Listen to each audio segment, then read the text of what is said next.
Bueno, pues hablemos de las nuevas medidas económicas que ya anunció en cadena nacional el presidente del Ecuador, Lenín Moreno, con el fin de impulsar el crecimiento económico y corregir lo que él ha calificado en esa alocución como graves errores de la economía de su país.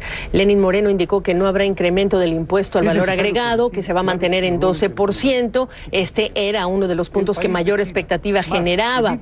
Algunas de las otras medidas anunciadas: el pago de contribuciones de ciertas empresas, la liberación de lo que es el subsidio a gasolina extra y diésel, el incremento de bonos como medida de compensación, la reducción también de aranceles a lo que es la compra de maquinaria, la supresión de impuestos a lo que es importación de tecnología.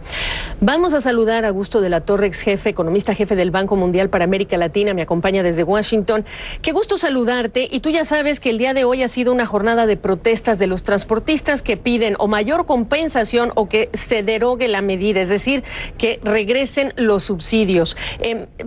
¿Anticipas un riesgo de que el gobierno de Lenín Moreno y con la manera en la que manejó este asunto se tenga que ver obligado a acceder a esta petición? Mira, era indudable que iba a haber una reacción importante por parte de ciertos sectores de la población, una vez que el Ecuador ha vivido casi 40 años con subsidios a los combustibles, y en particular un subsidio particularmente generoso para el diésel, que es el principal combustible para el transporte público. Esta medida, que es una medida buena, porque un país no puede vivir con subsidios y tiene que encontrar maneras de subsidiar más directas a la gente vulnerable. El subsidio a través del precio es un muy mal subsidio que termina beneficiando a las empresas grandes, al contrabando o a las familias ricas. Entonces era hora de eliminar este subsidio y retornar a un mercado más normal de combustibles, que además permitan empezar a limpiar el aire de las ciudades, que está contaminado por el exceso de uso de un diésel de mala calidad. La reacción popular era de esperarse. Sí. Me imagino que lo razonable sería que haya una conversación a fin de que el gobierno pueda encontrar maneras más directas de canalizar el subsidio a la gente que necesita. Y eso bien podría ser algún tipo de compensación para los usuarios pobres que utilizan intensivamente el transporte público, o quizás una compensación directa al transporte público. La mayor parte de los países del mundo tienen algún tipo de subsidio al transporte público porque es un bien público. Pero lo importante es que se calmen los ánimos para que pueda haber una conversación razonable. Exactamente, lo que tiene que haber es una conversación y sentarse a conversar para resolver esto, porque como tú bien dices, y la historia y los estudios de los economistas dejan clarísimo ese punto que has hecho, Augusto, es importante subrayar: el subsidio no es el mejor beneficio directo para los que más apunta a un subsidio en general. Ahora, sobre lo que son el paquete de medidas, una cosa que sí resulta sorprendente, que podríamos decir parece una omisión, es que el gobierno y el propio presidente en su alocución dice: yo ya hice mis esfuerzos para reducir el gasto público, y en ese caso no se apretó más el cinturón. Mira, ahí hay un gran debate en el Ecuador. Cuando uno ve las estadísticas del gasto público, lo que uno encuentra es que el gobierno de Correa, en sus excesos de populismo y de imprudencia y de irresponsabilidad, le dejó al país con un estado cuyo gasto era insostenible.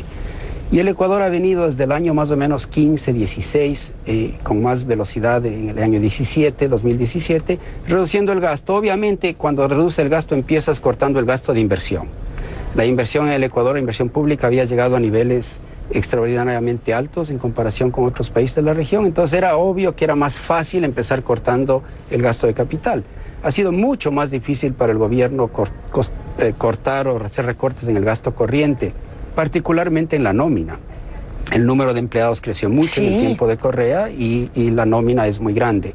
El gobierno ha ido haciendo trabajos ahí de a poquito, pero hay mucha resistencia y por tanto tenía que ser más gradual. No le queda otro remedio que ser más gradual.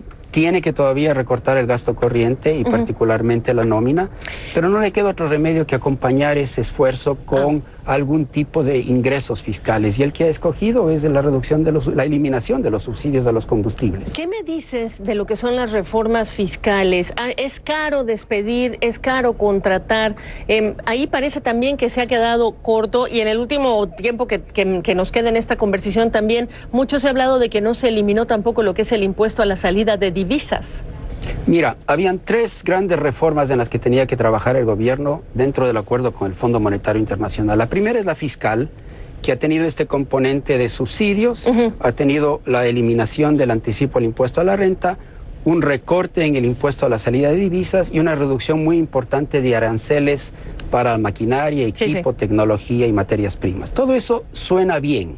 Hay que ver si eso rinde y logra restablecer el orden en las finanzas públicas. El segundo compromiso eran medidas de carácter financiero y el Banco Central, en particular, devolverle la independencia al Banco Central para que pueda custodiar la dolarización de manera más responsable, porque el gobierno de Correa desmanteló la institucionalidad del Banco Central y dañó mucho esta parte de la economía. Entonces ahí hay un proyecto que está yendo al Congreso y que me parece que es bastante sano.